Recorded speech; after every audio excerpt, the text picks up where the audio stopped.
Hello friends, कैसे हैं आप सब। सर हम बहुत अच्छे हैं, आप बताइए आप कैसे हैं। मैं भी एकदम बढ़िया।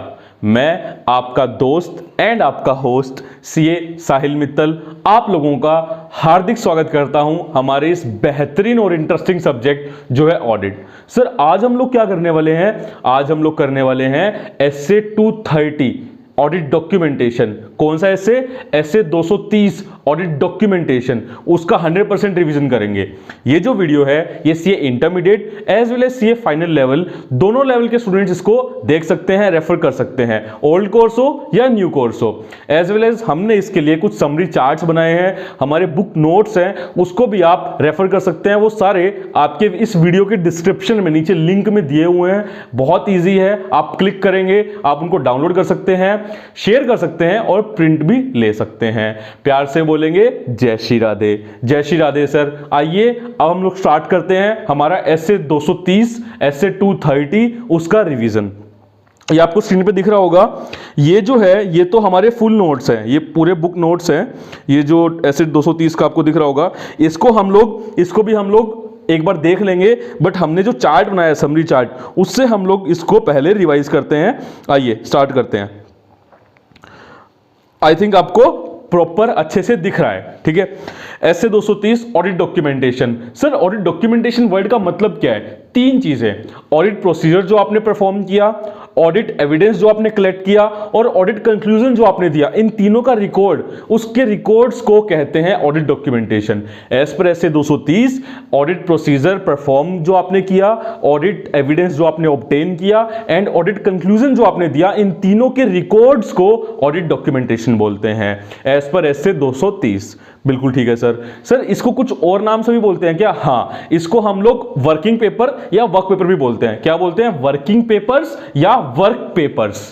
ओके सर, काम किया ना, तो आपने जो काम किया, वर्क जो आपने काम किया, उसके जो पेपर्स है, इसलिए इसको वर्क पेपर्स या वर्किंग पेपर्स भी बोलते हैं। सर इसको किस फॉर्म में हमें रिकॉर्ड करना होता है? जो हम रिकॉर्ड करेंगे किस फॉर्म में करेंगे?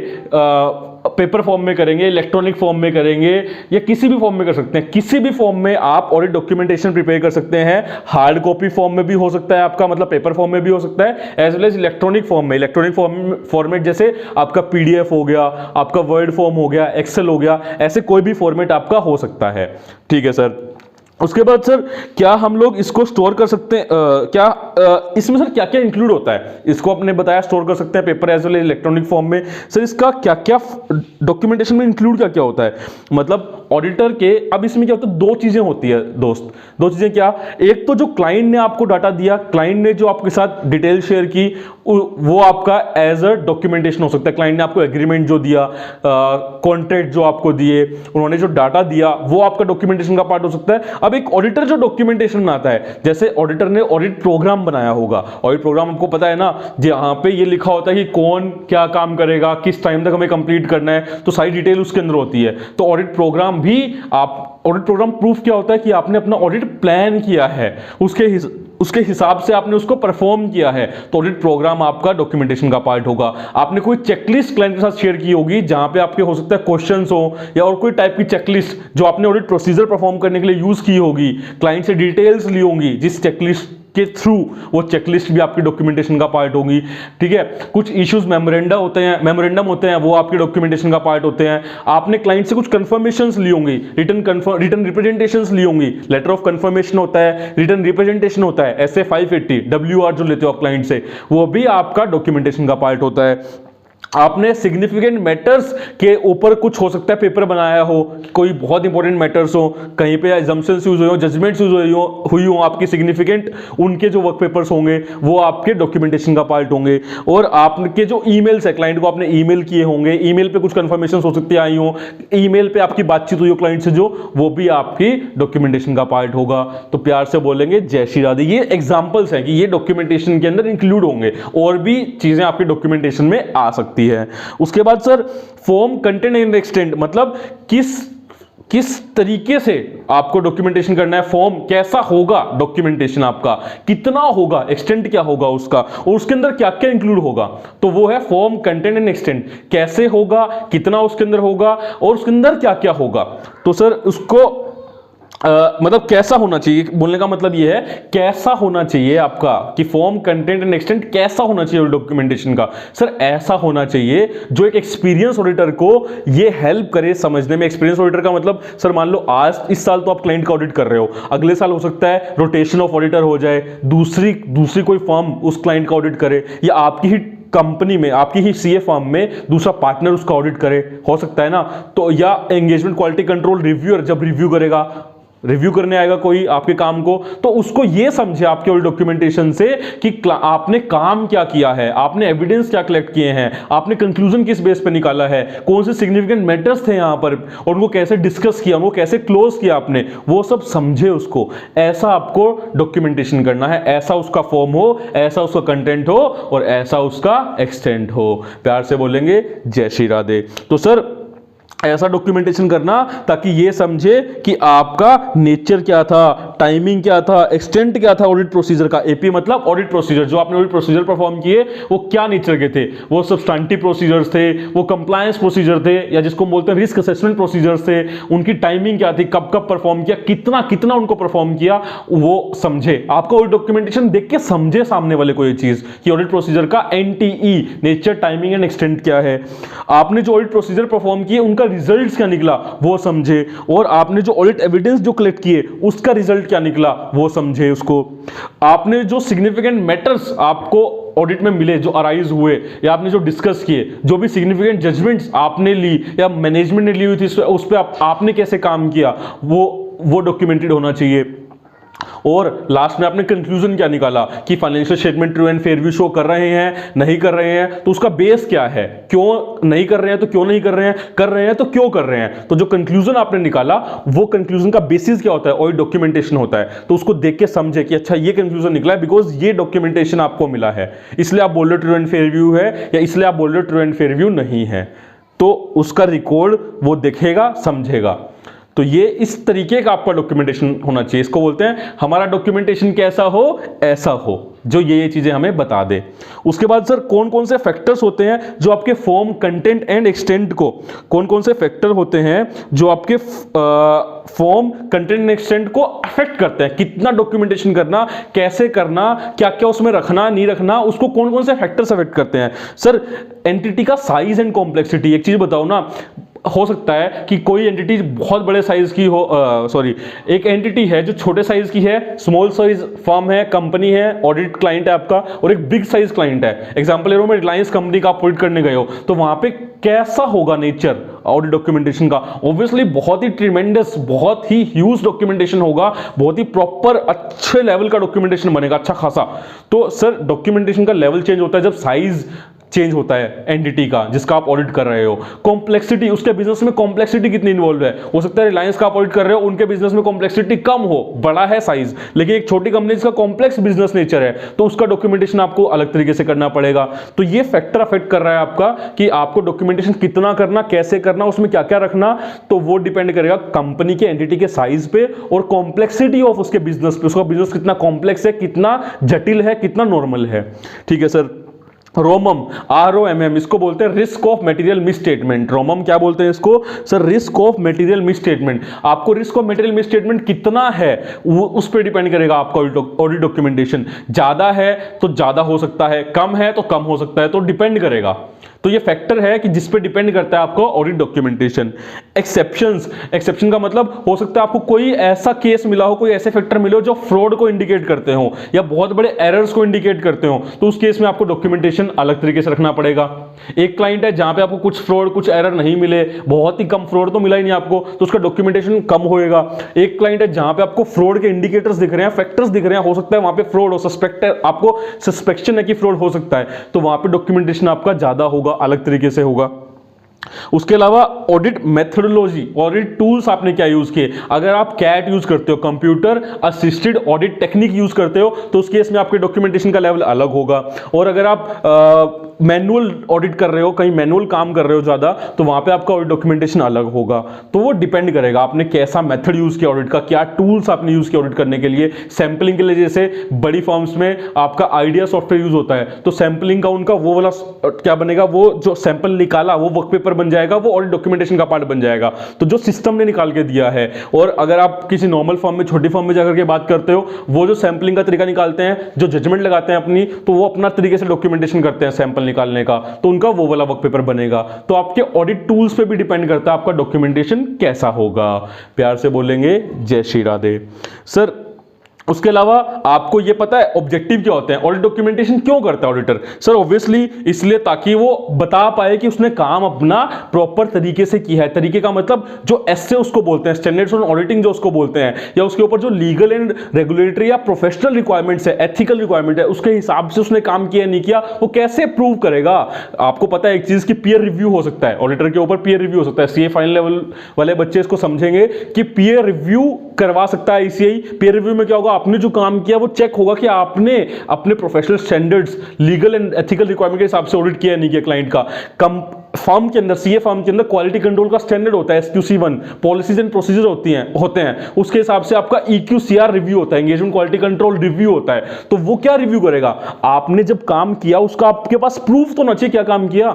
हम जब ऑडिट करते थे तो एक चीज बोलते थे कि अगर आप छींक भी मारते हो ना ऑडिट में, अगर आप छींक भी मारते हो तो उसका भी डॉक्यूमेंटेशन कर लो भाई, बिकॉज आपने अगर डॉक्यूमेंटेशन नहीं किया तो मतलब आपने काम नहीं किया। ये अज्यूम कर लेंगे आप। अगर आपने कुछ देखा, मान लो आपको क्लाइंट को आपने बोला कि मेरे को आपका स्टॉक का वेरिफिकेशन करना है या एसेट का वेरिफिकेशन करना है, मान लो फिक्स एसेट का वेरिफिकेशन करना है। क्लाइंट ने नया एसी परचेज किया था, एग्जांपल दे रहा हूं बहुत ही नॉर्मल सा। क्लाइंट बोलता है, आपने बोला मेरे को एसी चेक करवा दो, फिजिकली वेरीफाई करवा दो। आपने जाकर के वहां पे चेक कर लिया फिजिकली, आपने उसको कहीं लिखा नहीं, आपने अपने पास कोई पेपर नहीं बनाया कि मैंने इस डेट को इस लोकेशन पे जाके इस बंदे के साथ ये एसेट इतने अमाउंट का यहां पे वेरीफाई किया था। आपने कुछ नहीं किया, ये चीज आपने देख लिया, डन सर। अब जब रिव्यू हो रहा है उस टाइम पे बोल रहे हैं ये एसी था इतने अमाउंट का, आप बताओ क्या चेक हो गया? या आप बोलते हो हाँ हो गया। रिव्यूअर बोलता है, आपका एंगेजमेंट पार्टनर बोलता है, मैनेजर हो सकता है वो बोलता है, या EQCR जो रिव्यू कर रहा है वो बोलता है कि इसका डॉक्यूमेंट दिखाओ। आप बोलोगे नहीं जाके चेक किया था। आपको है ना इतनी गालियां देंगे ना वो लोग, इतनी गालियां देंगे आप सुन नहीं पाओगे। तो आपको डॉक्यूमेंटेशन करना जरूरी है, तभी मतलब उसका आपको रिकॉर्ड रखना है, वो रिटन रिकॉर्ड प्रूफ है कि आपने काम किया है। समझे? हाँ जी सर। तो ऑडिटर डॉक्यूमेंटेशन क्यों करता है सर? नंबर एक चीज तो ये कि एविडेंस होता है कि उसने ऑडिट जो किया है वो एज पर एसए किया है और एज पर अपनी लीगल एंड एथिकल रिक्वायरमेंट के हिसाब से किया है। Done sir. उसके अलावा वो ऑडिट करेगा सर, उसके बाद वो क्या करेगा? क्या वो घर चला जाएगा? सर ऑडिट ओपिनियन देगा ना, ऑडिट रिपोर्ट देगा। तो ऑडिट ओपिनियन देने के लिए आपको एक चीज पता है, ऑडिटर क्या होता है? ऑब्जेक्टिविटी को फॉलो करता है। ऑब्जेक्टिविटी का मतलब होता है दोस्त एविडेंस के बेस पे कुछ बोलना। सब्जेक्टिविटी का मतलब होता है मेरे मन में जो है मेरे हिसाब से ऐसा है। ऑब्जेक्टिविटी का आपके पास प्रूफ है, एविडेंस है, कोई बेस है जिसके बेस पे आप वो बोल रहे हो, फैक्ट है आपके पास। तो ऑब्जेक्टिविटी का मतलब होता है एविडेंस के बेस पे। और एविडेंस का क्या है? एविडेंस क्या आपके पास कि आपने काम किया है, तो वो आपका ऑडिट डॉक्यूमेंटेशन आपको हेल्प करेगा कि आपने ये काम किया है। तो आपके पास sufficient and appropriate audit evidence होगा एज ए ऑडिट डॉक्यूमेंटेशन, आपने जो ओपिनियन दिया है उसका। ठीक है सर। तो ये ऑब्जेक्टिव हो गया। उसके बाद सर पर्पस एंड एडवांटेज क्या होता है, क्यों करते हैं सर ऑडिट डॉक्यूमेंटेशन? इससे हमें फायदा क्या मिलता है? आप साथ साथ में देखते जाओ स्क्रीन पे, बस मेरी बातें सुनते भी जाओ, आपका खत्म होता जाएगा। सर प्लानिंग करने में हेल्प करता है। ऑब्वियसली आप जो ऑडिट प्रोग्राम बनाते हैं, ऑडिट डॉक्यूमेंटेशन का पार्ट होता है, तो प्लानिंग करने में हेल्प करता है आपको कि ऑडिट कैसे करना है, कितना करना है, किसने करना है, कब करना है, क्यों करना है, कहां पे करना है, तो उसके लिए हेल्प करेगा। सेकंड चीज सर, अगर आपके ऊपर एक्सटर्नल इंस्पेक्शन होगी, जैसे मैंने आपको बताया पीयर रिव्यू हो गया, या इंटरनल इंस्पेक्शन बोल सकते हो आप इसको, कि क्वालिटी कंट्रोल रिव्यू हो रहा है, तो उस टाइम पे आपको बचाएगा ये कि ऑब्वियसली कि आपने काम किया तभी तो आप प्रूफ दे पाओगे कि आपने काम किया, तभी तो रिव्यू आपका होगा कंप्लीट। नेक्स्ट चीज अकाउंटेबिलिटी क्रिएट करता है सर, जिसने जो काम किया उसको आपके पास प्रूफ है कि टीम में अगर 6 लोग गए हैं, 6 लोग में से इस बंदे ने ये वाला काम किया है, इसने एसेट चेक की है, इसने लायबिलिटी चेक किया, तो उनकी अकाउंटेबिलिटी है उस एसेट्स के ऊपर कि इन्होंने ऑडिट प्रोसीजर अपना ढंग से परफॉर्म उस पर किया है या नहीं किया। उसके अलावा सर हेल्प करता है सर डायरेक्शन, सुपरविजन और रिव्यू में। डीएसआर का मतलब क्या हो गया आपका? Direction, supervision and review. Help करता है डीएसआर के अंदर कि डायरेक्ट करना है अगर पार्टनर को, सुपरवाइज करना है, रिव्यू करना है, तो उसके लिए ऑडिट डॉक्यूमेंटेशन आपकी हेल्प करेगा। उसके अलावा एविडेंस, ये आपको ऑब्जेक्टिव के अंदर कवर हो गया कि एविडेंस होता है कि आपने काम अपना स्टैंडर्ड्स के हिसाब से किया है। प्लानिंग में हेल्प करता है।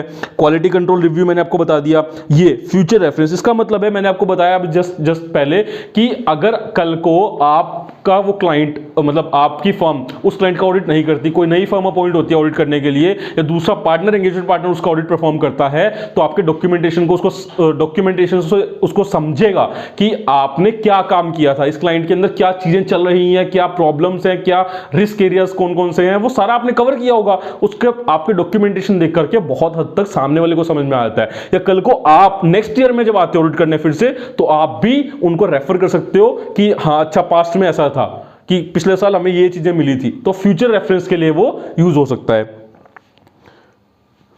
उसके बाद एक्सक्यूज मी, उसके बाद मैंने बताया आपको रिस्पॉन्सिबिलिटी क्रिएट करता है जो काम करता है उसके लिए, पीयर रिव्यू या एक्सटर्नल इंस्पेक्शन के लिए भी यूज होता है। तो ये एडवांटेज है इसके कि ये इस इसके लिए आपका यूज हो सकता है। उसके बाद सर नेक्स्ट पॉइंट क्या है आपका, ये कुछ पॉइंट्स हैं, नोट्स हैं कि सर कितने दिन में हमें डॉक्यूमेंटेशन कंप्लीट करना होता है। 60 डेज। कितने दिन में? 60 डेज के अंदर। अगेन ये आपका एमसीक्यू के लिए या करेक्ट इनकरेक्ट के लिए क्वेश्चन आ सकता है, कितने दिन में डॉक्यूमेंटेशन करना है। जिस दिन आपने ऑडिट रिपोर्ट साइन की है उसके नेक्स्ट 60 डेज के अंदर आपको ऑडिट डॉक्यूमेंटेशन कंप्लीट करना है। सर ऐसा क्यों होता है, 60 डेज का टाइम क्यों मिलता है? बिकॉज ये देखो कि आप मान लो आपकी टीम के 6 लोग गए ऑडिट करने के लिए, अब सब लोगों ने अपने अपने एरियाज के हिसाब से ऑडिट किया होगा, सबके पास अपने वर्क पेपर्स होंगे, किसके पास किसी फॉर्म में, किसी के पास किसी फॉर्म में हो सकता है डबल 3 बार वर्क पेपर आपने कलेक्ट कर लियो, एग्रीमेंट सबके पास आ गया हो, एक एग्रीमेंट सबको दिया हो, 3-4 लोगों के साथ शेयर किया हो, लेकिन जो लास्ट में जो ऑडिट फाइल बनेगी, जो लास्ट में एक फाइल बनेगी उसमें तो आपको एक ही रखना है, तो उतना टाइम दिया जाता है कि आप अरेंज कर लो अपने डॉक्यूमेंट्स को। कोई डबल हो गए डॉक्यूमेंट्स उनको डिलीट कर दो, आप कुछ अरेंज करना है, सोल्टिंग करनी है, वो सब आप काम कर लो, तो वो 60 डेज का टाइम दिया जाता है कि अरेंज कर लो, वो जो सारा भसड़ हुई है जितने भी डॉक्यूमेंटेशन के अंदर जो मैसअप हो रखा है उसको क्लीन कर लो और फाइनल आप ऑडिट फाइल अपनी बना लो। तो 60 डेज का टाइम आपको मिलता है।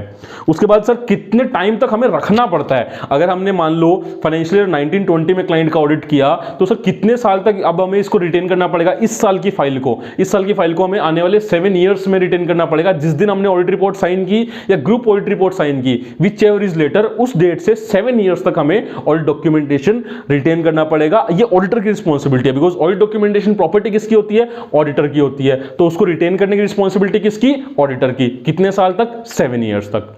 बिल्कुल सर, प्रॉपर्टी मैंने बताया ऑडिटर की होती है। ये एक इंपॉर्टेंट चीज है कि ऑडिटर की मर्जी है, ये प्रॉपर्टी जो है डॉक्यूमेंटेशन वो ऑडिटर की प्रॉपर्टी है, ऑडिटर की ओनरशिप है उसके ऊपर। क्लाइंट नहीं बोल सकता कि आप हमें देकर जाओ, ऑडिट खत्म हो गया तो लाओ सारे डॉक्यूमेंट्स हमें दे दो। ये ऑडिटर के का इस पे राइट है, ठीक है।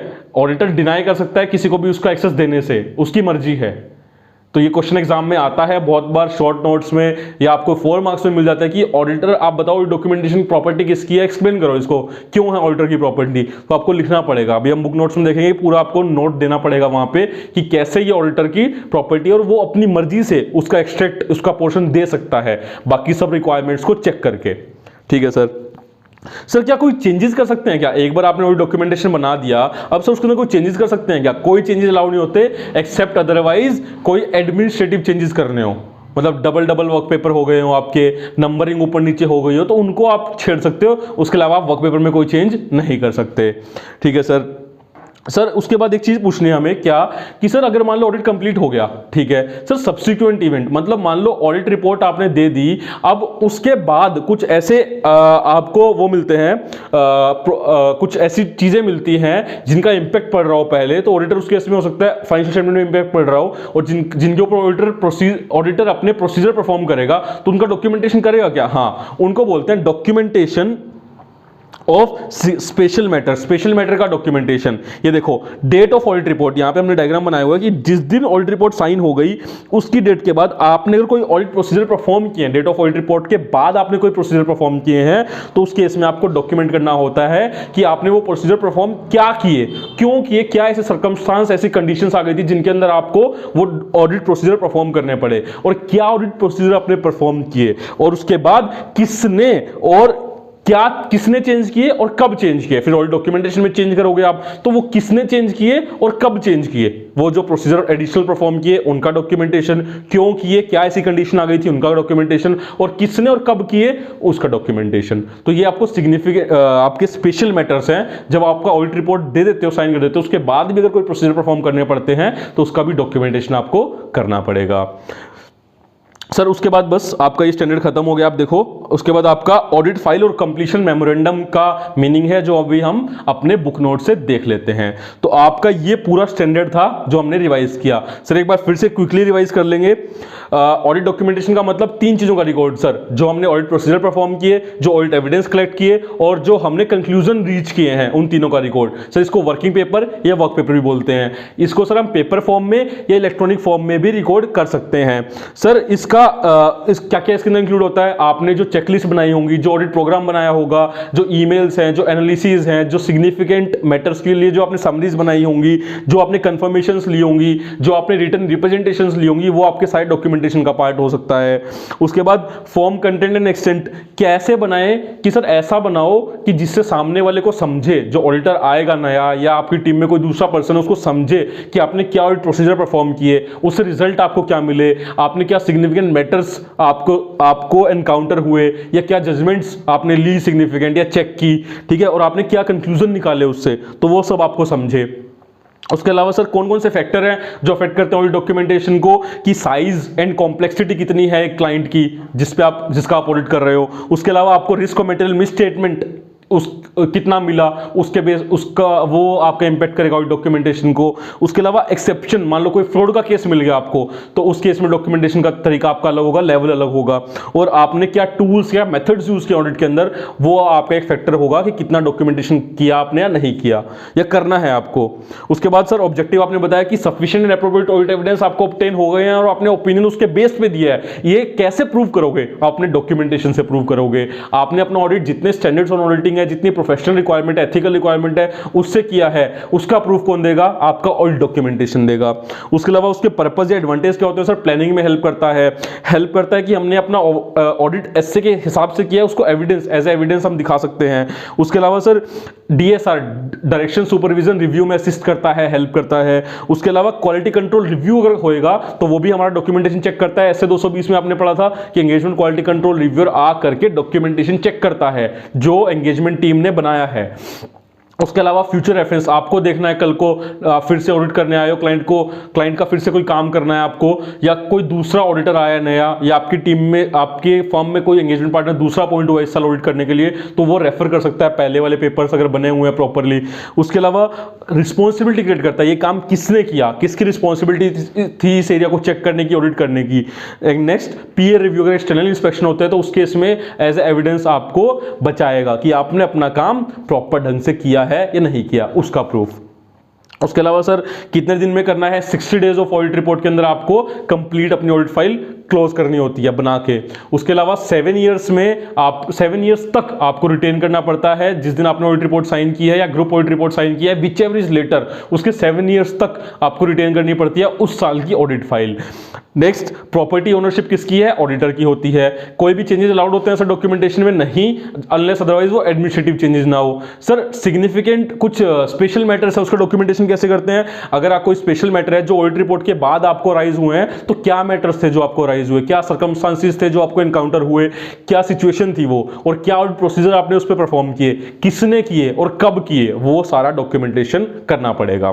एक बार प्यार से बोलेंगे जय श्री राधे। सर ये आपका पूरा ऑडिट डॉक्यूमेंटेशन का यहां तक का रिवीजन कंप्लीट होता है, डन होता है। आइए एक बार बुक नोट से मैं आपको दिखा देता हूं जो हमने पढ़ा है, क्या हमने सही पढ़ा है, ICAI के मटेरियल से ये बना हुआ है प्रॉपर। हाँ जी, आप देखते रहिए, जस्ट बस आपको देखना है इसमें। सर ऑडिट डॉक्यूमेंटेशन, उसके बाद सर देखो टाइप ऑफ डॉक्यूमेंटेशन, वर्ड हो सकता है, ये आपका एक्सेल हो सकता है, पावर पॉइंट हो सकता है, PDF हो सकता है, फ्लो चार्ट हो सकता है। बताया ना आपको मैंने कि इस फॉर्म में हो सकता है, इलेक्ट्रॉनिक या पेपर फॉर्म में, किसी भी फॉर्म में आपका हो सकता है। एग्जांपल दिया हुआ है क्या क्या आपका होता है।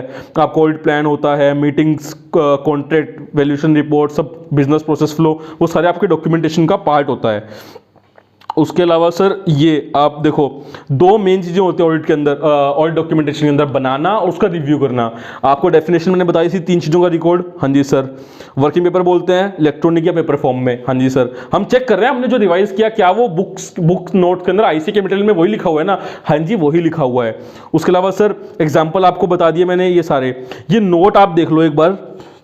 बस कि ऑडिटर के अंदर मैंने आपको बताया था ना, ऑडिटर के पास दो टाइप के डॉक्यूमेंटेशन होंगे, एक तो जो क्लाइंट उसको रिकॉर्ड्स दे रहा है, क्लाइंट जो उसको डॉक्यूमेंट दे रहा है वो, एक वो जो अपने रिकॉर्ड्स मतलब अपने डॉक्यूमेंटेशन जो कर रहा है, जैसे उसका ऑडिट प्लान हो गया, प्रोग्राम हो गया, क्लाइंट से जो एंगेजमेंट लेटर उसने साइन किया था वो हो गया, वो सारे उसके डॉक्यूमेंटेशन का पार्ट होगा। एक क्लाइंट जो उसको रिकॉर्ड्स दे रहा है, जैसे कॉन्ट्रैक्ट दे रहा है, एग्रीमेंट्स दे रहा है, वो सारे उसके डॉक्यूमेंटेशन का पार्ट होंगे। लेकिन ये चीज ध्यान रखना, ये वाली चीज ये है इंपॉर्टेंट कि ऑडिट डॉक्यूमेंटेशन बनाने का मतलब कभी भी ये नहीं होता कि एंटिटी अपने अकाउंटिंग रिकॉर्ड नहीं बनाएगी। एंटिटी ये नहीं बोल सकती कि ऑडिटर ने अपना डॉक्यूमेंटेशन किया है तो मैं अपने अकाउंटिंग रिकॉर्ड बनाने की जरूरत नहीं है। नहीं, उनके अकाउंटिंग रिकॉर्ड तो उनके लॉ की रिक्वायरमेंट है। अगर कंपनी है तो सेक्शन 128 आई थिंक 128 की रिक्वायरमेंट्स है बुक्स ऑफ अकाउंट्स बनाने की, तो वो उनकी रिक्वायरमेंट है, उनको बनाना पड़ेगा। अपने अकाउंटिंग रिकॉर्ड तो उनको प्रिपेयर करने पड़ेंगे। ऑडिटर का काम आकर के चेक करना होता है, वो रिकॉर्ड्स बना करके नहीं देता आपको, वो तो अपने डॉक्यूमेंटेशन के रिकॉर्ड्स बना रहा है। ठीक है, next audit file. Audit file की एक डेफिनेशन है, मैंने आपको बताया था। ऑडिट फाइल का मतलब होता है जो आपकी जितने भी आपके फोल्डर्स बने हुए हैं अलग अलग, मैंने बताया कि आपको 6 लोग मान लो ऑडिट करने गए हैं, अब 6 लोगों के पास जो अलग अलग फोल्डर्स बने हुए हैं, अलग अलग फाइल्स बनी हुई हैं, उन सबको कलेक्ट करना, एक जगह स्टोर करना, और वो एक जगह जो स्टोर होगी उसको बोलते हैं एंगेजमेंट फाइल। बिग फोर में हर एक बिग फोर जो है उसके अंदर अलग अलग सॉफ्टवेयर यूज होते हैं, जहां पे आप देखोगे उनका एक सॉफ्टवेयर होता है जो जहां पे आपका पूरा फाइल मेंटेन होता है, जितने लोग होते हैं उसको अपलोड करते हैं वहां डॉक्यूमेंट सारे, उस पर साइन ऑफ होता है, वो रिव्यू होता है और साइन ऑफ होता है, और एक फाइल बन जाती है, उसको ऑडिट फाइल बोलते हैं। उस ईयर की ऑडिट फाइल, उस क्लाइंट की उस ईयर की ऑडिट फाइल बोलते हैं उसको। तो जितने भी डॉक्यूमेंट्स हैं उनको सबको मर्ज करके एक फाइल में कलेक्ट करना, उस क्लाइंट के उस ऑडिट की, उस एंगेजमेंट की, उसको बोलते हैं ऑडिट फाइल। ठीक है सर।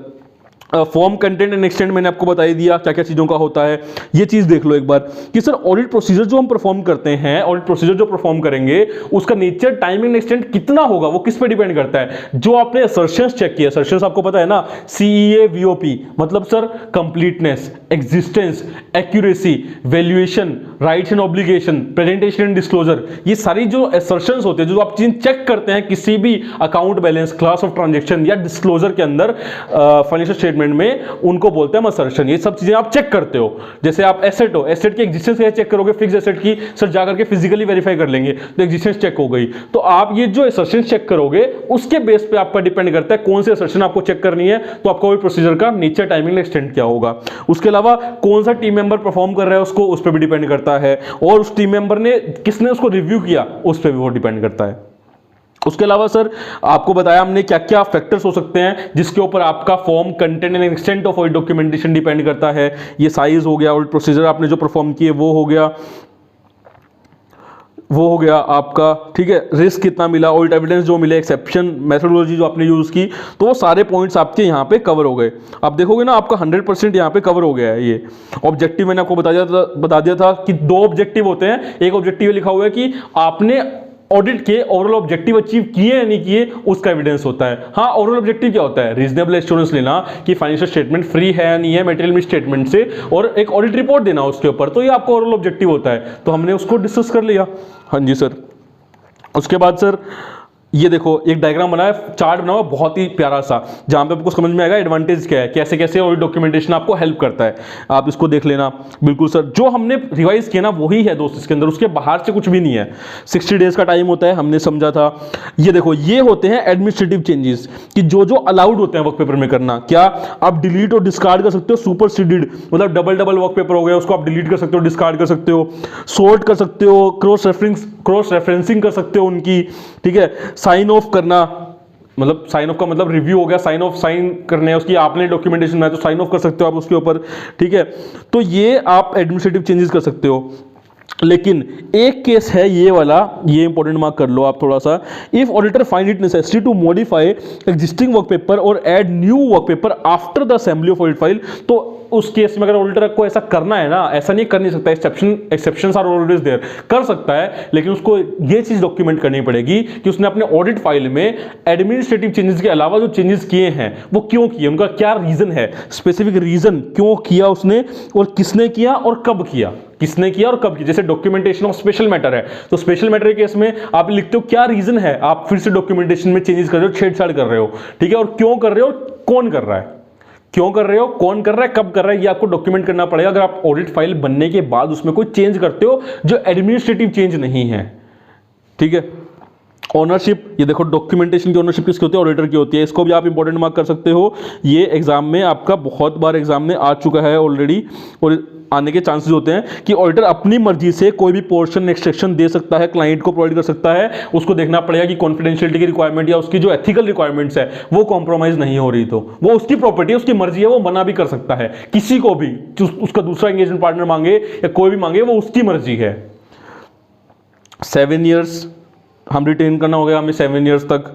उसके बाद sir special type of documentation, ये एक बार देख लेते हैं हम कि इसमें जैसे आपका है sir documentation of significant matters and related professional judgement, ये बोल रहा है कि एक चीज बताओ, क्या ऑडिटर के लिए ये चीज प्रैक्टिकली पॉसिबल है क्या वो हर चीज का डॉक्यूमेंटेशन करे? जैसे मैंने आपको एग्जांपल दिया, छींक मारे उसका भी डॉक्यूमेंट कर लो, वो एक एग्जांपल था। आप जो काम करो ना उसका डॉक्यूमेंटेशन कर लो, लेकिन क्या हर एक लाइन बोली हुई, हर एक लाइन सोची हुई का डॉक्यूमेंटेशन कर सकता है? नहीं, ये प्रैक्टिकली पॉसिबल नहीं है। It is neither necessary nor practicable for auditor to document every matter considered or professional judgment made, कि उसको लगता भाई उसके हिसाब से, अरे आपने मान लो एक काम किया, आपने कोई ऑडिट प्रोसीजर परफॉर्म किया, उसका रिजल्ट ए आया, आपको लगा वो रिजल्ट ए, आपने एक बार फिर से परफॉर्म किया, उसका रिजल्ट बी आया, आपने एक बार फिर से काम किया, उसका रिजल्ट फिर से बी आया, तो अब आप जो बी रिजल्ट आ रहा है उसका डॉक्यूमेंटेशन कर लो, बहुत है। ए जो रिजल्ट आया था उसको डॉक्यूमेंटेशन करने की जरूरत नहीं, बिकॉज हो सकता है आपसे कोई गलती हो गई हो, जो आपने वो प्रोसीजर परफॉर्म किया हो, कैलकुलेशन मिस्टेक हो गई हो, तो वो क्या करना पड़ेगा क्या डॉक्यूमेंटेशन उसका? नहीं, आपका जो बी रिजल्ट आया है, जो आपने कैलकुलेशन आप फिर से किया, रिवाइज कैलकुलेशन, उसका डॉक्यूमेंटेशन करो। तो इसी ये कहना चाह रहा है, ठीक है। सिग्निफिकेंट मैटर्स का मतलब समझाया हुआ है। सिग्निफिकेंट मैटर्स का मतलब क्या होता है? जहां पे रिस्क, सिग्निफिकेंट रिस्क होता है, वो आपके एरियाज होते हैं, जो मैटर्स होते हैं जो सिग्निफिकेंट रिस्क राइज करते हैं, उनको हम बोलते हैं significant matters. Result of audit procedure आपके इंडिकेट कर सकते हैं कि आपके फाइनेंशियल स्टेटमेंट मटेरियली मिसस्टेटेड है। क्या है? मटेरियली मिसस्टेटेड है, और उस केस में ऑडिटर को अपनी रिस्क ऑफ मटेरियल मिसस्टेटमेंट की जो असेसमेंट है उसको चेंज करना पड़ सकता है। तो जो रिजल्ट होगा आपके ऑडिट प्रोसीजर का, वो इंडिकेट कर सकता है कि कोई मैटर सिग्निफिकेंट है या नहीं है। उसके अलावा कोई ऐसा सर्कमस्टांस है जहां पे कोई ऐसी चीज है, कोई ऐसा एरिया है जहां पे ऑडिटर को डिफिकल्टी आ रही है अपनी प्रोफेशनल जजमेंट अप्लाई करने में, अपना काम करने में, तो वो हो सकता है कि वो एरिया आपका सिग्निफिकेंट मैटर के अंदर आता हो, ठीक है। फाइंडिंग, कोई ऑडिटर को ऐसी फाइंडिंग मिली कि उसको लग रहा है कि यार मेरे को अपना ओपिनियन चेंज करना पड़ेगा, तो जो फाइंडिंग मिली वो इंडिकेट करती है कि वो मैटर सिग्निफिकेंट मैटर है। तो ये सब एग्जाम्पल दिया है। अगर मान लो एग्जाम में पूछता है सिग्निफिकेंट मैटर का मतलब क्या होता है, उसमें क्या क्या चीजें आती है, तो ये 4 चीजें आप बोल सकते हो कि सिग्निफिकेंट मैटर के अंदर आती हैं। उसके अलावा सर कंप्लीशन मेमोरेंडम क्या होता है? कंप्लीशन मेमोरेंडम का एक लाइन में मतलब समझ लो कि जो भी आपको सिग्निफिकेंट मैटर्स मिले, उनका आपने जो रिकॉर्ड बनाया उसको हम कंप्लीशन मेमोरेंडम बोलते हैं। एक तरीके से सिग्निफिकेंट मैटर का रिकॉर्ड करने को बोलते हैं completion memorandum. The auditor may consider it helpful to prepare and retain as a part of audit documentation a summary. एक समरी बोलता है वो, जो ये डिफाइन करे कि सिग्निफिकेंट मैटर्स क्या थे आपके, आपने उनको कैसे एड्रेस किया, ठीक है, और उनके सपोर्टिंग डॉक्यूमेंट कौन कौन से थे। तो आपका कंप्लीशन मेमोरेंडम क्या समरी है, जो भी आपको सिग्निफिकेंट मैटर्स मिले उनकी एक समराइज फॉर्म में आपको एक पेपर बना लिया आपने, जिसको कंप्लीशन मेमोरेंडम बोलते हैं। इसके एडवांटेज आप देख सकते हो, ये इसके एडवांटेज है, तो ये आप पढ़ सकते हो। मतलब कहने का मतलब है बहुत आसान है। कंप्लीशन मेमोरेंडम 4 मार्क्स में एग्जाम में पूछा जा सकता है। उसके बाद सर जो डिस्कशन एंगेजमेंट टीम में आपकी हुई होगी, जो मैनेजमेंट के साथ आपकी जो डिस्कशन हुई होगी, टीसीडब्ल्यूजी के साथ जो डिस्कशन हुई होगी, जो आपने ईक्यूसीआर के साथ जो डिस्कशन की होगी, या थर्ड पार्टी के साथ कोई डिस्कशन की होगी रेलेवेंट टू ऑडिट, उसका आप डॉक्यूमेंटेशन कर लो, ठीक है सर। अगर आप किसी एसए की रिक्वायरमेंट से डिपार्ट करते हो, रेलेवेंट रिक्वायरमेंट से डिपार्ट करते हो, किसी एथिकल किसी स्टैंडर्ड की रिक्वायरमेंट से, तो आपको डॉक्यूमेंट करना पड़ेगा कि आपने क्यों डिपार्ट किया, रीजन क्या था डिपार्ट करने का, और आपने उस केस में क्या अल्टरनेटिव प्रोसीजर परफॉर्म किया। Done sir. उसके बाद आपको ये मैंने बता दिया कि अगर स्पेशल मैटर्स हैं, ऑडिट रिपोर्ट के बाद कोई मैटर निकल के आता है जहां पे आप ऑडिट प्रोसीजर परफॉर्म करते हो, तो आपको डॉक्यूमेंट क्या क्या करना पड़ेगा, वो मैटर क्या था, आपने क्या प्रोसीजर परफॉर्म किया, उससे क्या कंक्लूजन निकले, किसने किया और कब किया, वो आपको डॉक्यूमेंट करना पड़ेगा। एक इंपॉर्टेंट नोट ये है कि ओरली, जो ऑडिटर ओरली बोलता है कि मैंने वो एसेट चेक की थी, हाँ ठीक है आपने चेक किया, हमने मान लिया, लेकिन आप उस चीज को प्रूव कर सकते हो क्या? तो आपके पास जो डॉक्यूमेंटेशन है ना, वो आपके पास होना चाहिए, फिर आप बोल सकते हो कि हाँ हमने चेक की थी। अगर आप डॉक्यूमेंटेशन मांगेंगे तो आप डॉक्यूमेंटेशन दे दो। तो ओरल जो चीज, ऑडिटर ओरल जो एक्सप्लेनेशन देता है, ये देखो लिखा हुआ है, ऑडिटर जो ओरल एक्सप्लेनेशन देता है ना, वो on their own do not represent adequate support, वो सपोर्ट प्रोवाइड नहीं करता, एडिक्वेट सपोर्ट वो नहीं है। अगर आपके पास रिटर्न में है, वो चीज डॉक्यूमेंटेड है, तो आप बोलोगे तो आपकी बात मान ली जाएगी। समझ रहे हो? अगर आपके पास वो डॉक्यूमेंटेड नहीं है चीज, तो आप जो बोल रहे हो उस पर कोई विश्वास नहीं करेगा। तो इसलिए आपको डॉक्यूमेंटेशन करना जरूरी है। ये आपको ऐसे 230 बताता है। ये आप बुक नोट्स रेफर कर सकते हो, एज वेल एज ये आप चार्ट्स रेफर कर सकते हो, जो हमने अभी चार्ट यहाँ पे आपके साथ रिवाइज किया था। ये देखो, ये चार्ट है आपका पूरा, आपको ये वीडियो के डिस्क्रिप्शन में नीचे मिल जाएगा। एक बार प्यार से बोलेंगे जय श्री राधे। ऐसे 230 आप रिवाइज कर लेना इससे। नेक्स्ट ऐसे 240 होगा, जो हम आपको सेम तरीके से रिवाइज करवाएंगे। आपको अगर वीडियो पसंद आया हो तो प्लीज़ लाइक करना, शेयर करना, कमेंट करना और हमें बताना कि कैसा आपको लगा वीडियो। इसमें अगर आप और इम्प्रूवमेंट अगर हम लोग कर सकते हैं तो हम लोग बिल्कुल करेंगे, ठीक है। तब तक आप लोग पढ़ते रहिए, समझते रहिए एंड रिवाइज करते रहिए, बिकॉज जब समझेगा इंडिया तभी तो ऑडिटर बनेगा India. All the very best guys for your exam. मिलते हैं हमारी नेक्स्ट वीडियो में। Till then take care, bye bye, thank you and जय श्री राधे।